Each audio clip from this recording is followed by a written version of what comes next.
Google pay আছে নেকি আপোনাৰ? গুগল পে থাকিলে আছে এটা ভাল খবৰ। গুগল পে থাকিলে লাভ কৰিব পাৰিব 1 লাখ টকা। কেনেকৈ 1 লাখ টকা লাভ কৰিব গুগল পেৰ জৰিয়তে? জানি লওক এই ভিডিঅ'ৰ মাধ্যমত। গুগল পে যে অনলাইন মোডৰ জৰিয়তে সৰ্বাধিক 1 লাখ টকা ব্যক্তিগত ঋণ তেওঁলোকৰ গ্ৰাহকৰ বাবে মুকলি কৰে।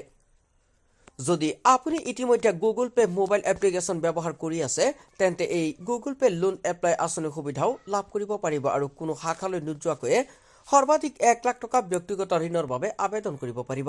আজি আমি আপোনালোকৰ সৈতে ব্যক্তিগত ঋণৰ বাবে গুগল পে লোন আবেদনৰ বিশেষ বৈশিষ্ট্যৰ বিষয়ে আলোচনা কৰিছো, যিটো বেংক আৰু শাখাত সময় নষ্ট নকৰাকৈ তৎক্ষণাত ঋণ ল'ব বিচৰাসকলৰ বাবে অতি উপকাৰী। গুগল পে ঋণৰ যোগ্যতাৰ মাপকাঠি, আবেদন কৰিবলগীয়া গুৰুত্বপূৰ্ণ নথি, অনলাইন আবেদন পদ্ধতি, সুতৰ হাৰ আদিৰ তথ্য পাবলৈ এই লেখাটো পঢ়ক। শেহতীয়াকৈ গুগল ইণ্ডিয়াই তেওঁলোকৰ গ্ৰাহকক সৰ্বাধিক 1 লাখ টকাৰ চেচেট ব্যক্তিগত ঋণ প্ৰদান কৰাৰ কথা ঘোষণা কৰিছে। অনলাইন মোডৰ জৰিয়তে দৈনিক লেনদেনৰ বাবে গুগল পে ব্যৱসায়িক মোবাইল এপ্লিকেশ্যন ব্যৱহাৰ কৰি থকা গুগল পে গ্ৰাহকসকলৰ বাবে জিপে ঋণ আঁচনিখন প্ৰস্তুত কৰা হৈছে। যদি আপুনি পেমেণ্টৰ বাবে গুগল পে UPI বা QR কোড ব্যৱহাৰ কৰিছে, তেন্তে আপোনাৰ যোগ্যতা অনুসৰি কোম্পানীটোৰ পৰা গুগল পে লোন অফাৰো পাব। আন কোম্পানীবোৰৰ দৰে ইয়াত ঋণৰ বাবে আবেদন কৰাৰ প্ৰয়োজন নাই। আপোনাৰ যোগ্যতা অনুসৰি কোম্পানীয়ে আপোনাক স্বয়ংক্ৰিয়ভাৱে ব্যক্তিগত ঋণ আঁচনিখন আগবঢ়াব। গতিকে যদি আপুনি ঋণৰ পৰিমাণৰ সৈতে একমত হয়, তেন্তে আপুনি কোনো ভৌতিক নথিপত্ৰ জমা নিদিয়াকৈ তৎক্ষণাত আবেদন কৰিব পাৰে।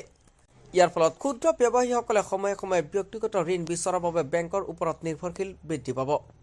আপুনি এইটো মন কৰিব যে গুগল পে নিজেই কোনো ধৰণৰ ঋণৰ পৰিমাণ নিদিয়ে, কিন্তু DMI bank, IDFC bank, federal bank আদিকে ধৰি আন লেণ্ডাৰৰ ব্যৱস্থা কৰিব। গতিকে তেওঁলোকে গুগল পেৰ গ্ৰাহকক সেই এটা ধন দিব আৰু আপুনি দিব লাগিব গুগল পে এপৰ জৰিয়তে এই বেংকসমূহলৈ EMI প্ৰদান কৰা হয়। গুগল পে ব্যক্তিগত ঋণৰ আবেদন কৰিবলৈ এই বেংকসমূহত কোনো বেংক একাউণ্ট খোলাৰ প্ৰয়োজন নাই বাবে এই বেংকসমূহৰ বাবে আপুনি চিন্তা কৰিব নালাগে। আবেদনকাৰী গুগল পে মোবাইল এপ্লিকেশ্যনৰ ব্যৱহাৰকাৰী হ'ব লাগিব আৰু দৈনিক লেনদেনৰ বাবে গুগল পে ব্যৱসায়িক এপ ব্যৱহাৰ কৰিব লাগিব। গুগল পে ব্যক্তিগত ঋণৰ বাবে আবেদন কৰিবলৈ আপোনাৰ ক্ৰেডিট স্ক'ৰ ভাল হ'ব লাগে। গুগল পে ব্যক্তিগত ঋণৰ বাবে আবেদন কৰাৰ সময়ত আবেদনকাৰীয়ে কোনো কোম্পানী বা বেংকৰ সৈতে আন কোনো ঋণ আঁচনিত নিয়োজিত হ'ব নালাগে। গুগল পে লোন অফাৰ পাবলৈ আপোনাৰ আয়ৰ উপযুক্ত উৎস থাকিব লাগে। গুগল পে ব্যক্তিগত ঋণত আবেদন কৰিবলৈ গুৰুত্বপূৰ্ণ নথি। KYC সম্পূৰ্ণ কৰিবলৈ আপুনি আধাৰ কাৰ্ডৰ নম্বৰ, আধাৰ কাৰ্ডৰ নাম, পেন কাৰ্ড নম্বৰৰ সবিশেষ, বেংক একাউণ্ট নম্বৰ আৰু IFSC কোড আৰু পঞ্জীয়নভুক্ত মোবাইল নম্বৰ গুগল পেত জমা দিব লাগিব। ব্যক্তিগত ঋণ প্ৰদান কৰিবলৈ বেংক বা গুগল পেৰ পৰা আন কোনো নথিপত্ৰ বিচৰা নহ'ব। গুগল পে ব্যক্তিগত ঋণ 2023ৰ বাবে আবেদন কৰক।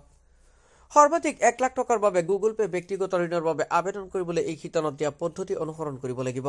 কিন্তু আপুনি কেৱল সেই ঋণৰ পৰিমাণহে পাব যিটো আপোনাৰ যোগ্যতা অনুসৰি গুগল পে প্ৰদান কৰে। সেই অনুসৰি 15,000ৰ পৰা 1 লাখৰ ভিতৰত হ'ব।